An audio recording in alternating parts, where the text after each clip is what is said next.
வந்திருக்கும் சிறப்பு விருந்தினர் மற்றும் அவையோருக்கு என் முதற்கண் வணக்கத்தை தெரிவித்துக் கொள்கிறேன். எனது பெயர் சிவசக்தி திருஞானம். நான் ஜாக்சன்வெல் தமிழ் பள்ளியில் தமிழ் ஆசிரியராக பணியாற்றுகிறேன்.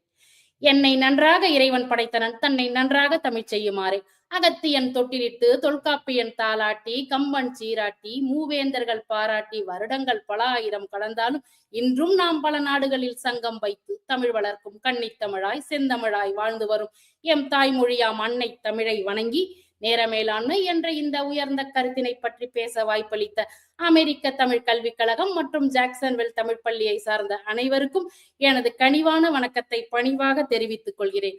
காலம் பொன் போன்றது என்று நாம் அனைவரும் கேள்விப்பட்டிருக்கிறோம். உண்மையில் காலம் பொன்னை விட விலை மதிப்பற்றது. நாம் பொன்னை இழந்தால் கூட மீண்டும் பெற்று விடலாம். ஆனால் காலத்தை இழந்தால் ஒருபோதும் திரும்பி பெற இயலாது. அப்படி நாம் அனைவரிடமும் சமமாக இருக்கும் ஒரு ஒப்பற்ற வளம்தான் நேரம். ஏழை, பணக்காரர், படித்தவர், படிக்காதவர் என நம் அனைவரிடமும் சமமாக இருப்பது தினமும் 24 மணி நேரம்தான். நாம் அதை எப்படி பயன்படுத்துகிறோம் என்பதில் தான் நம் வெற்றியும் தோல்வியும் மகிழ்ச்சியும் துன்பமும் தீர்மானிக்கப்படுகிறது. எனவே இன்று நாம் நேர மேலாண்மையின் அவசியம் பற்றியும் நேரத்தை எவ்வாறு திறன்பட பயன்படுத்துவது என்பதை பற்றியும் சில கருத்துக்களை உங்களுடன் பகிர்ந்து கொள்ள வந்துள்ளேன். நாம் நேரத்தை எவ்வாறு பயன்படுத்துவது என்பதை 8 பகுதிகளாக பிரித்துக் கொள்ளலாம்.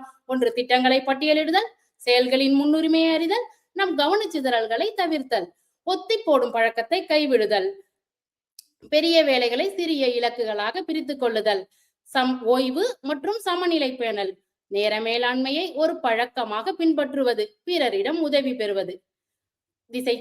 இலக்குகள் இல்லா பயனும் திசை தெரியாத கப்பல் போன்றது. எனவே நேர மேலாண்மையின் முதல் படி நாம் திட்டமிடுதல் தான். திட்டமிடுதல் முன்கூட்டியே நாம் செய்ய வேண்டிய செயல்களை திட்டங்களை பட்டியலிட்டுக் கொள்ள வேண்டும். இந்த பட்டியல் நாம் செயல்களில் கவனமாக செயல்பட்டு அதில் வெற்றி பெற உதவுகிறது. எல்லா வேலைகளும் ஒரே மாதிரியான முக்கியத்துவம் வாய்ந்தவை அல்ல. உண்மையிலேயே நேர மேலாண்மை என்பது முக்கியமான விஷயங்களுக்கு இடமளிப்பது. நம் வேலைகளை 4 வகைகளாக பிரித்துக் கொள்ளலாம். முக்கியமானவை மற்றும் அவசரமானவை. இவை நாம் உடனடியாக செய்ய வேண்டிய செயல்கள்.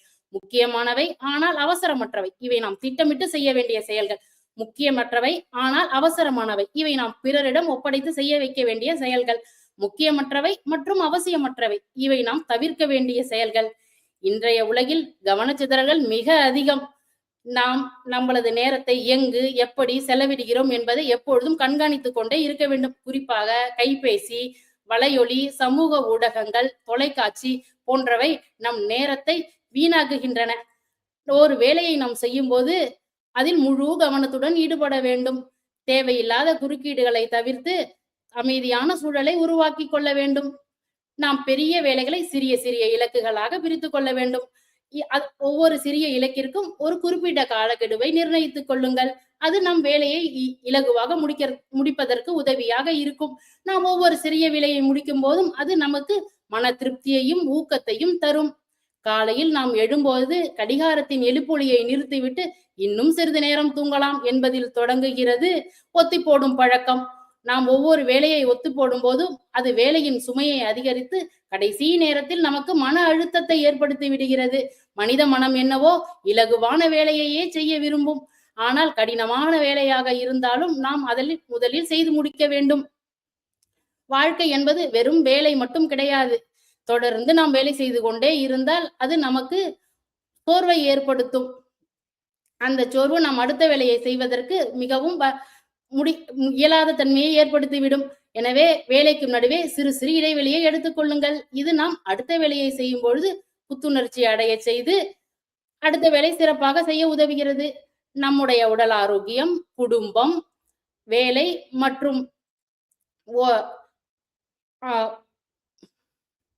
மற்றும் நண்பர்களுடன் செலவிடும் நேரம் ஆகியவற்றிற்கு இடையே சரியான நேரத்தை மேலாண்மை செய்ய வேண்டும்.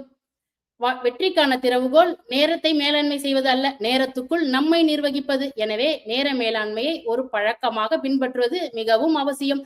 வெறும் திட்டமிடுதல் மட்டும் போதாது. திட்டமிட்ட செயல்களை நன்கு சிறப்பித்து செயல்பட வேண்டும். நாம் தான் எல்லா வேலையையும் செய்ய வேண்டும் என்று நினைக்க கூடாது. நம்மால் செய்ய முடியாத அல்லது பிறரால் இலகுவாக செய்யக்கூடிய வேலைகளை அவரிடம் ஒப்படைத்து செய்ய சொல்ல வேண்டும். ஒவ்வொரு நாள் இரவும் இன்று திட்டமிட்ட வேலைகள் அனைத்தையும் செய்து முடித்து விட்டோமா?